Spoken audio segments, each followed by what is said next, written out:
Let me tell you something. It has to do with death, ghosting, and reality TV. A couple years ago, I met this guy on Craigslist and we became fast friends. In fact, he ended up moving down the street from me and we would hang out pretty frequently. We would take long walks on the beach. We would lay on the grass and look at the moon and the stars and talk about life. And one night while we were out, I met one of his childhood girl best friends. And I could tell that she didn't really like me, but I just chalked it up to her having a crush on him because he was incredibly cute.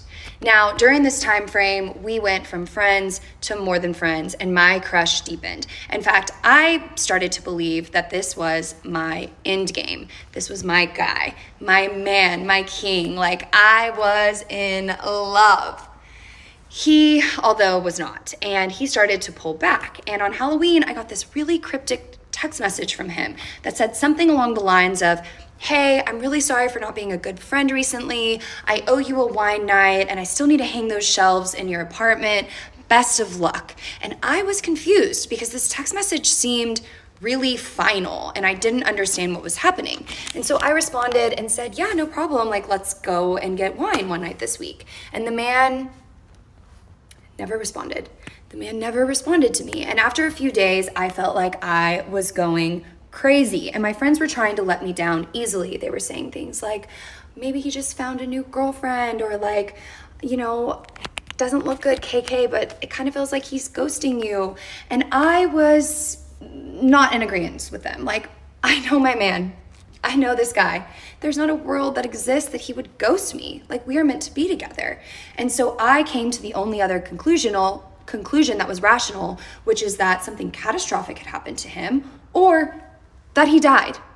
And so I did what any girl my age would do, and I went straight to Facebook, because at that time, Facebook was where everything was going down. And I went to his page, and there was no in memory of, there was no GoFundMe for some catastrophic event. There were no Facebook posts saying, "Sorry you died, Mr. So-and-so." And so I was fairly certain that nothing catastrophic had happened in his life and that maybe he was still alive, but I was stumped. I was so confused until I remembered that about 2 months prior, he and I had been hanging out at the bungalow in Santa Monica. If you know, you know. And we were approached by a casting director. And this casting director was casting for a reality TV show on a major cable network television network.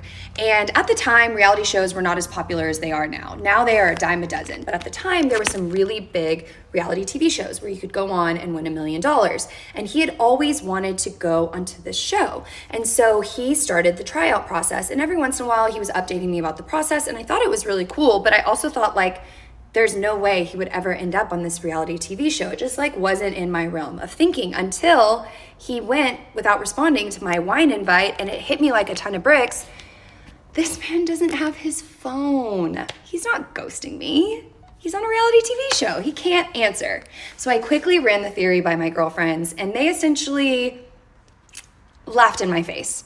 And they said, "KK, it's a lot more feasible that he died or has a new girlfriend than it is that he went on this really big reality TV show. Sorry." And so I was bummed. So a few weeks go by and my girlfriend suggests that we star 67 him, because if there's one thing that I still had, it was my pride. And I refused to call him or double text him, because on the off chance that he actually was just straight up ghosting, no response, I did not want to show my cards. So we star 67 him, and you know what happens?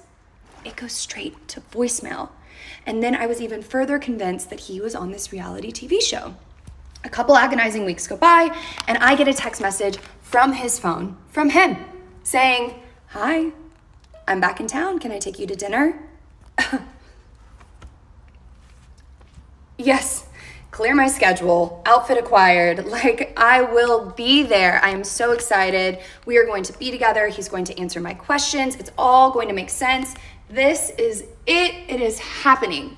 And so we go to dinner, and that's what happens. He confirms that he was, in fact, on the reality TV show. He apologizes for not being able to tell me ahead of time. He tells me that he missed me while he was on the show, and that I am so important to him. He asks me if he can be my date to my company Christmas party. That was that upcoming week. And I am just over the moon. Redemption is so sweet. And I'm thinking, this is it. We're in love. And actually, that is what happened. We're married now. No, I'm fucking kidding. I am very single. We are not married. However, he did win the $1 million. He won the reality TV show. And you know how I know that? I know that because I watched the season finale by myself, not with him. And you know why that is? Because he did end up ghosting me. He never came with me to that company Christmas party that he had invited himself to. In fact, he just ended up floating away into the abyss.